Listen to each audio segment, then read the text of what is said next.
Hello, beautiful, beautiful sisters. As you know, I'm in Nosada, Costa Rica.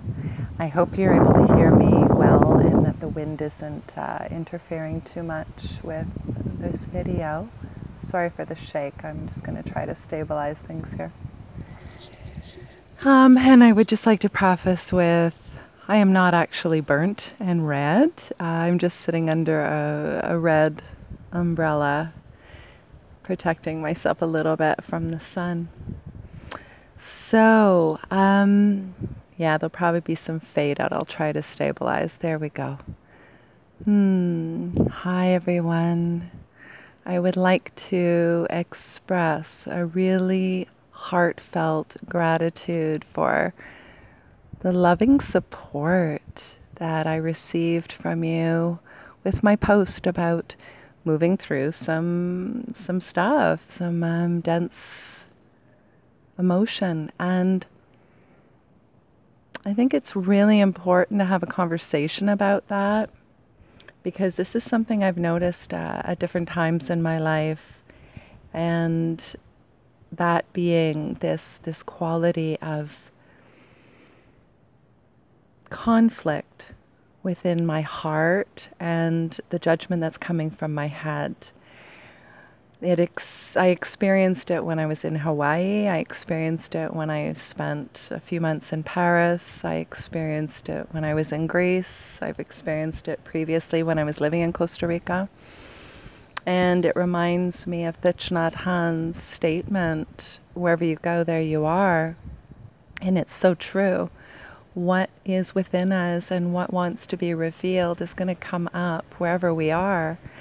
And the disservice is when we judge ourselves for what's happening within our hearts. And that judgment comes from the ego, or it comes from the mind, rather than allowing what is to move through without, well, trying your best not to create story around it, and to be compassionate, to be patient, to be loving, to tap into those aspects of us that are wise, that might be able to support us, such as that wise woman aspect of ourselves.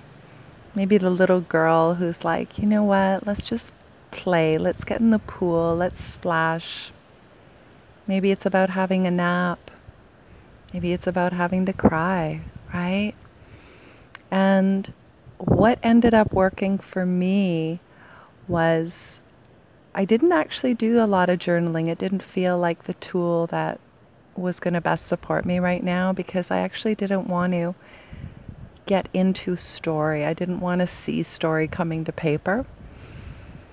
So I was listening to some really beautiful mantras, one being the Devi prayer, which is an ode to many, many divine deities, goddesses. And it helped to bring some soothing to my heart. It allowed me to shed some tears, to soften, to open up the heart. Kind of reminds me of how before labor with my second son, the midwife was teaching my husband how to do cervical massages to loosen the rigidity so that Kelton could have a better opportunity to more effortlessly flow out. And this is what these mantras, these prayers were helping me to access, was a softening of the rigidity around the heart. And that's a natural thing that occurs, right? Particularly in that we live in a climate that's very cold. There's a rigidity that happens. It's a very masculine environment where I'm at right now is so sensual and big. The elements are enormous. Big water, big sky, big stars, big sun. Right now, big wind, thank goddess, because it's bloody hot. So that fire even, right, is so present. And that quality of the divine feminine, that power, is a catalyst. So I knew that was part of what was going to happen for me when I got here, because I know my rhythms when I'm here.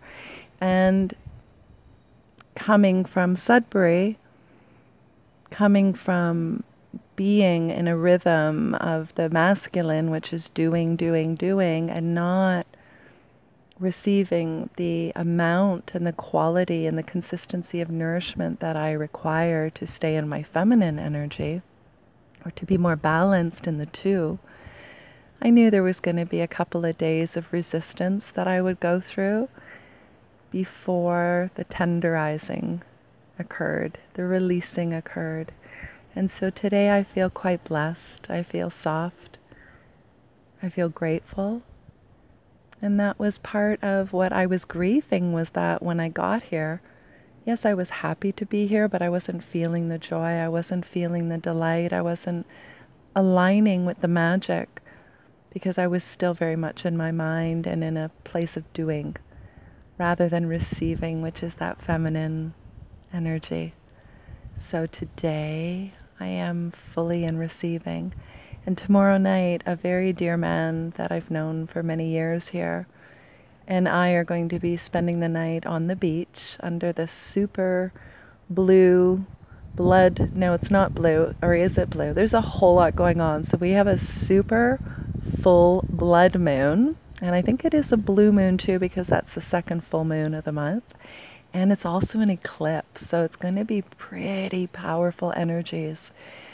I would encourage you, if you're feeling raw, to remember that this is what's coming up, and we're going to feel that way before it actually occurs. Love on yourself, get very grounded, and then open up to that divine cosmic energy that is pouring through us. It's working its way through us. Life, she is having her way with us right now. So how can you be more graceful, more receptive, more allowing? What do you dream of? I will be sharing with you tomorrow something that I'm surprised is even happening, because it only came to me through a dear friend like a day before I left Sudbury.